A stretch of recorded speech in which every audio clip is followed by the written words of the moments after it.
Hi again, hope you are doing well. Today we have two-dimensional array with math functions. As we know, math functions, we have a lot of built-in math functions or math methods. You can use it in Java to get an automatic or to just call the function that gives you the value, well-known values. For example, like pi, system.out.print math.py. Math.py it gives you 3.14 as we know it, but it's a lot more than more decimals. Not only 3.14 gives approximately we rounded 3.14, but it gives you the whole value over here. This for math.value. Then we have another function, math.random. Math.random it gives you a random number. When you ask Eclipse to give you a random number, you have to put math.random in a system.out.print. In system.out.print, when you put math.random, it gives you a value between 0 and 1. It's a double value or it's a floating point value or a floating value. It gives you a number between 0 and 1, which is infinite numbers you can find between these two limits or two parameters. So the value over here, it's between 0 and 1, which is a random number. Next, we have math.max. Math.max is clear that to get a maximum value between two numbers, over here I have 20 and 50.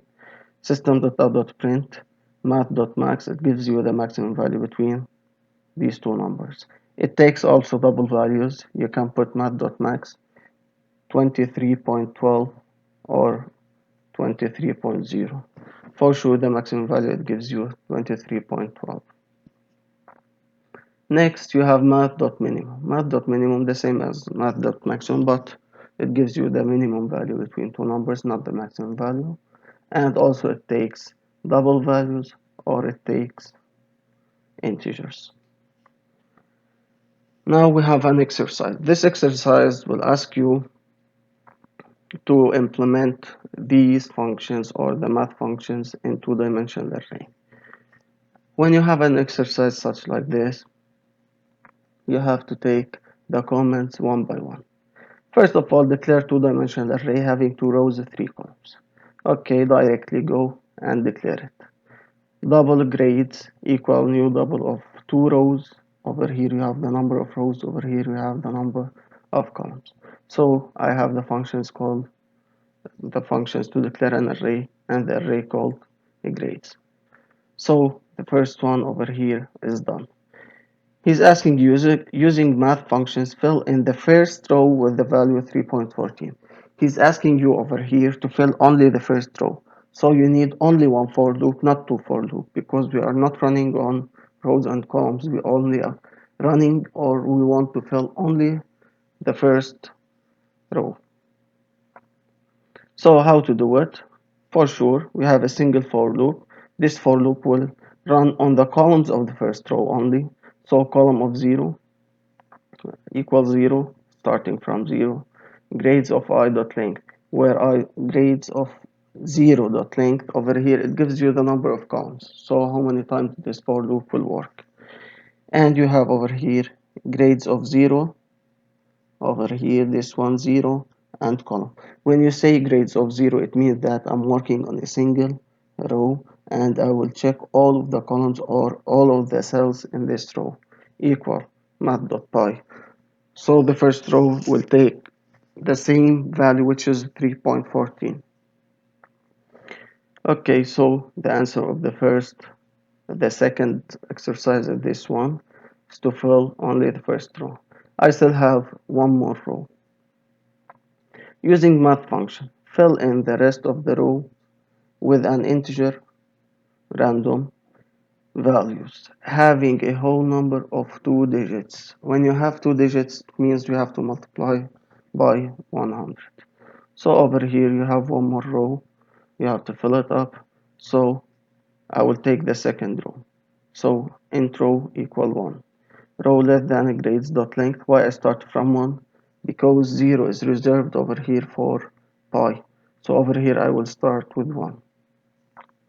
Grades dot length, it means I will pass by all rows, because grades of length, it gives the number of rows. And we have the nested for loop over here, which is for columns. In column equals 0, column let down grades of row dot length. Grades of row dot length, it gives the number of columns. Now, grades of row column equal int.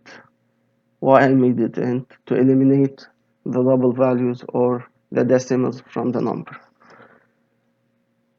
And it's multiplied by 100 because I need 2 digits. So as you know, math.random, it gives you a number between 0 and 1. This function gives you a value between 0 and 1. So if you need the first 2 decimals or the first 2 digits, you have to multiply by 100.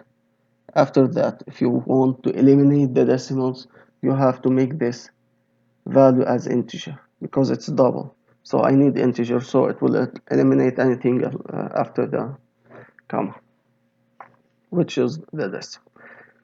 So over here I filled the values. Now printing the values, as you know, we need 2 for loops, and we will print the values over here. So the first for loop, you can copy and paste it for sure, as we used to do, but keep in mind that you have to start from row 0 this time because I will print it all. And inside the for loop, system.out.print grades of row and column over here.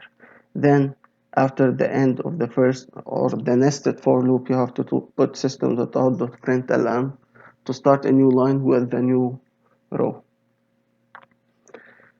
Now you have to display the maximum value. He's asking you to display the maximum and minimum values inside the last row.